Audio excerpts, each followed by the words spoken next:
Hi, this is John. In this short video, I'm going to talk you through some concepts. I vibe coded this interface to talk through some concepts, but they should be interesting to folks. So I want you to imagine for a second that we've got a list of priorities. So we've got a new checkout flow, mobile app performance, admin dashboard rewrite, and legacy API decommission. Let's just use two simple values for prioritization. We have to think about urgency. We have to think about value.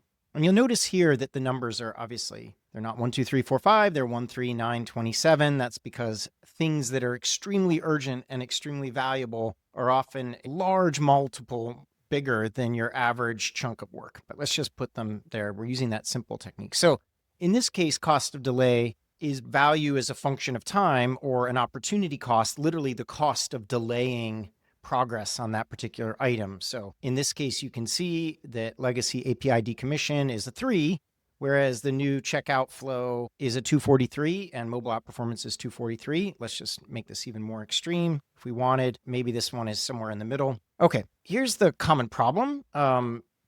Teams want to negotiate or quote unquote manage dependencies. But the big problem is that you're not really managing dependencies as much as you're managing priorities. And this is what I'm using here to communicate this. So if you can imagine for a second, we click on this column, we're going to see all the different teams that are involved in work. So you've got the admin tools team, the data science team, the DevOps team, and the integrations team. Now, I just want you to look at this one example because it is very common. You will have teams like this admin tools team, which is in theory contributing towards this mobile app performance thing.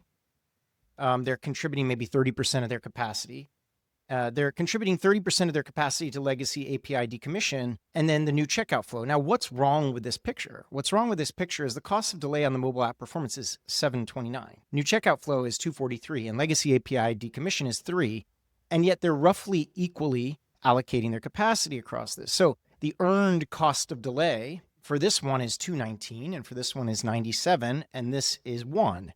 Which is basically taking the cost of delay multiplied by the capacity gets you the earned cost of delay, which is not, it barely even registers in terms of percentage of total cost of delay being carried by that team as you move through this. So the leverage is extremely low on that and is extremely high on that. So you'd ask this question, why? Is there potential at this point to shift energy? And so you could imagine that you might have open questions here. So, we're adding these open questions as you work through. But at least this is a good catalyst for a discussion here. The question really is, why isn't this team increasing its capacity allocation on the mobile app performance thing? Now, the answer might be really good. It might be because we're blocked. It might be because we only have one person on the team who can do that. There are reasons why, at least in the short term, you're not going to be able to rechange the team. You're not going to be able to do something that immediately allows you to shift allocation. But in most companies, this discussion doesn't even happen. You get,